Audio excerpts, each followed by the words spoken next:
That's where you gotta set some stuff out here, little foams to block off of. We put cones on, or tennis balls on a cone where they poke the tennis ball first, then they come up. Okay, I know these guys right now, Jane's doing a lot of grab on real quick. Treat the kipping action separately. Teach your kids the kipping action. When I say the kipping action, okay, I treat it's all separate stuff. So this is a glide to right here. Okay, so make sure your kids understand too that this isn't a kip. They're not kipping right now. They're gliding. Okay, so they're going to glide to here, and now the glide's done and it's stopped. And so now the kip action takes place, and that comes with a swinging of the legs. Okay, so she's going to swing her legs to the bar, and if there's enough swing, it'll just swing her right up the bar right there. Okay, and you have to drill that a lot. But the main thing, one of the best ways is to do a short kip. So put a block here underneath them, put a bar underneath them. Okay, and so they're just freezing from here.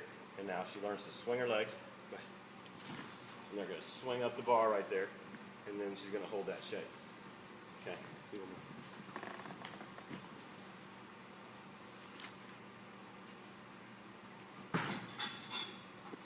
That was a little better on the glide. It was much better on them both.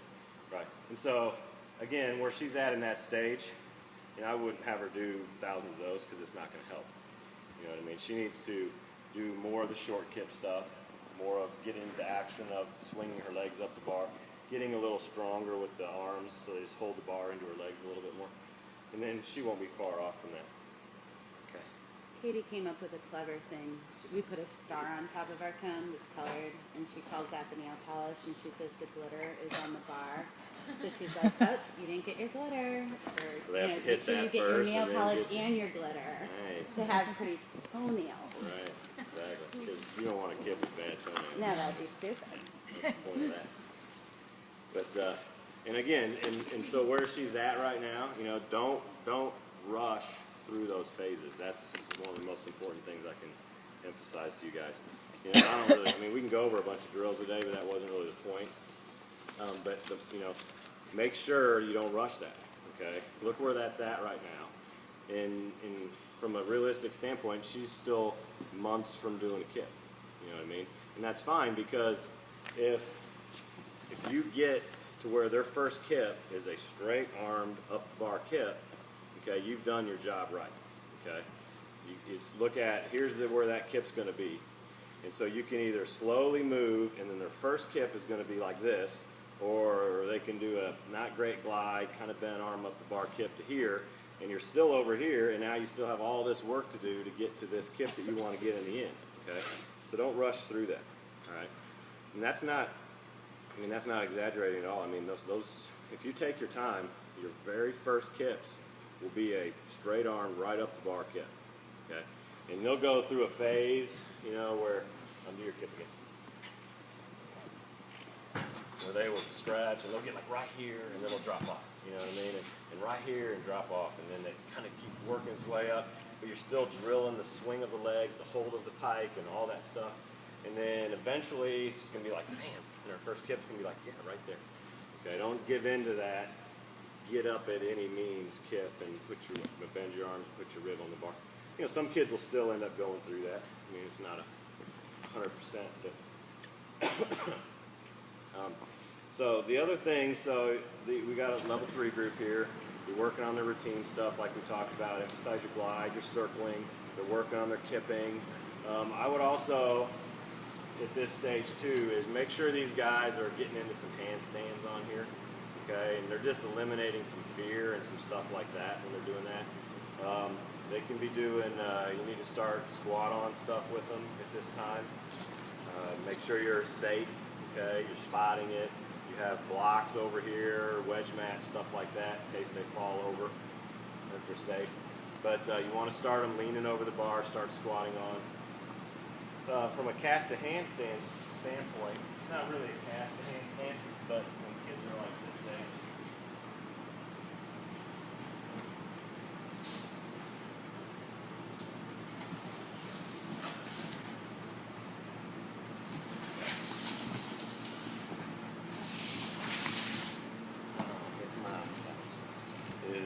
don't be afraid to turn around here. Pull over.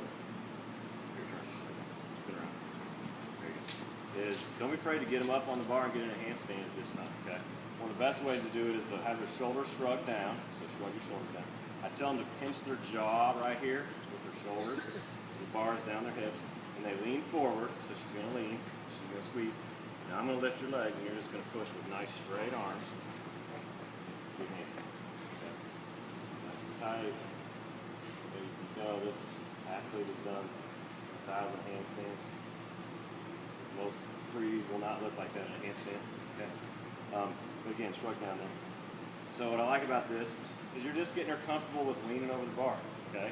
And the scary part of a cast is right through here when you're pushing right here, and you're over the bar right there. Okay.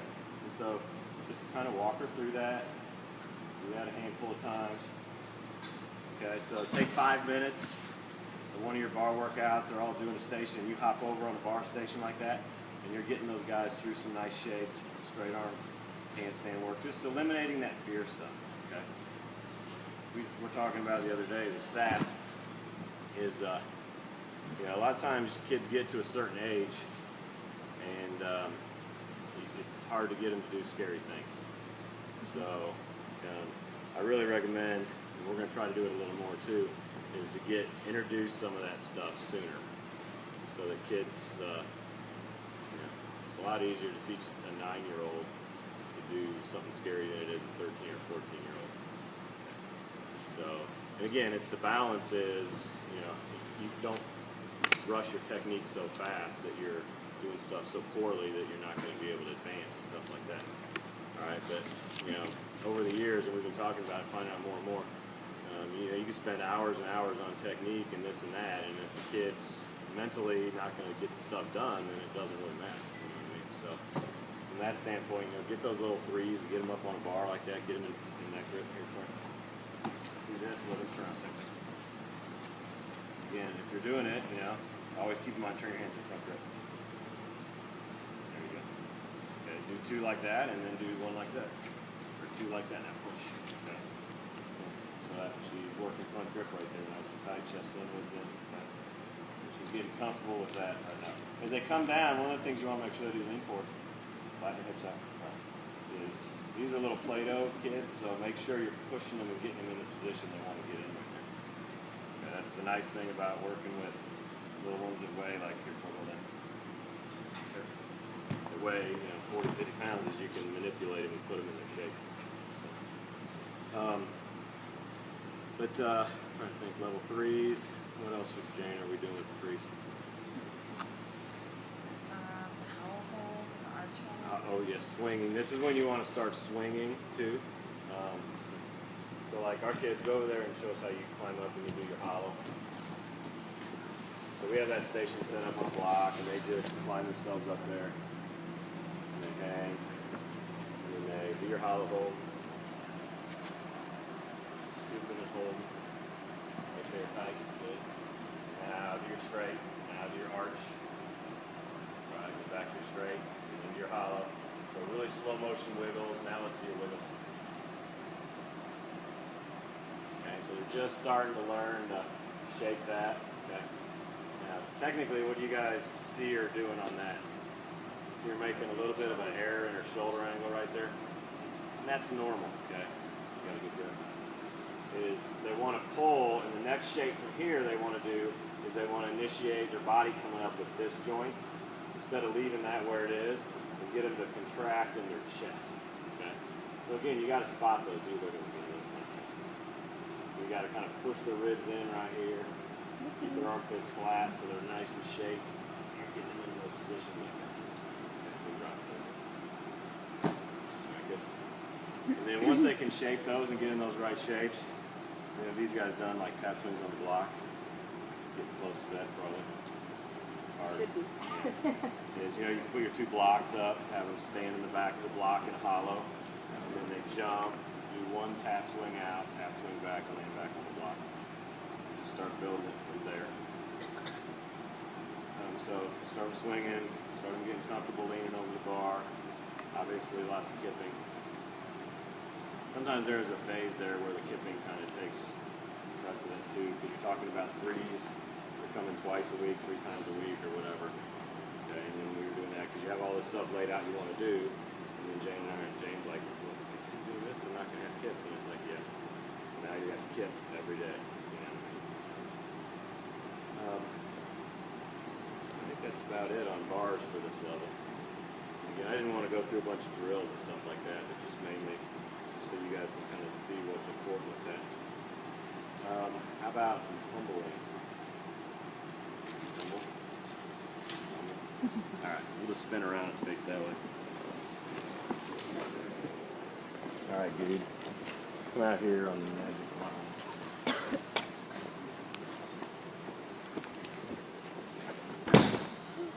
All right. Just step out here.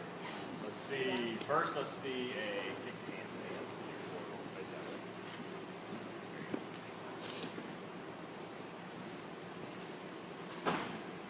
Good. All right, so again, just a quick refresher. Make sure when we're kicking the handstand that we're nice and stretched, everything's lined up, okay, nice and tight. Hold that leg up here. Tight. Okay, now leave that all lined up. Now use this leg and push. And do a good handstand. Can we talk about the lever a little bit? I still have kids coming from Olympiads that do straight leg levers. Yeah, make sure at this stage, you guys, that you are getting this front leg bent. Okay. You guys remember a few years back there was straight leg and compulsory, and they finally taken that out. Okay. And the main purpose of that is kick the handstand and keep this leg straight. Oh. But stepping on that straight leg like that, and that's where everybody was, worrying about the T and the lever and keeping everything in line and stuff like that. And that's got to happen. There has to be a line through that body right there.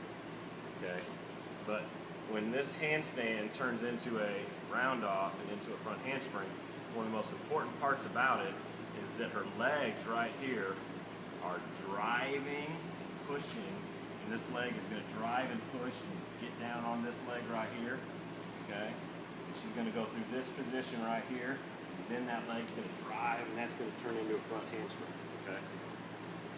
So that just, if you start with that straight leg, lean, fall over, you're just eliminating all that training from day one. Okay. So do your handstand again. Make sure, stand up straight. Okay, nice and lined up. Okay. Make sure that they start from right now and they're understanding that this leg, this leg has got a job to do, and it's going to drive and push her forward. Tight.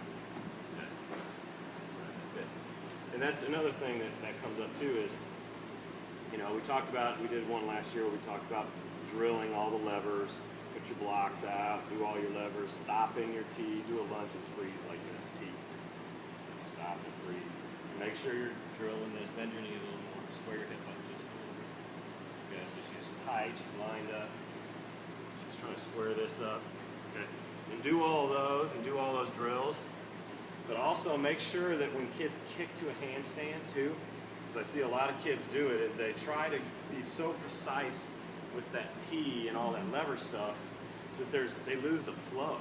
They lose the weight shift and flow. Okay, when there's a kick to a handstand, okay, go ahead and do a handstand. Okay, so she kind of has a little bit of a pause in there again. You just want to see her lined up and then the weight going right down on that leg. Right up and tight. Okay. Again, because what's this whole thing for? Okay, this is for a round off and a front handspring. Okay, this is your Chenko vault. This is all that stuff that's coming up in the end. So you got to make sure that they are actively moving everything forward. Okay. You don't want to see a pause right there. You'll see some kids will go here and they'll pause and stop. They're still lined up. They kind of pause and lift and then they kick in. And again, you can drill that because you can, make sure they're going through those positions, but make sure they understand how to flow it into a handstand. Okay, and one of the places you see that a lot too is on beam, because they're scared, so they stop and then they hold and they lever and they kick. Okay, and then just picture your kid running down the beam, eventually doing a round off, double back off beam, and there better not be a stop and then a hold and a lever, and there better be some ability to attack. Kick to a handstand. So do one more.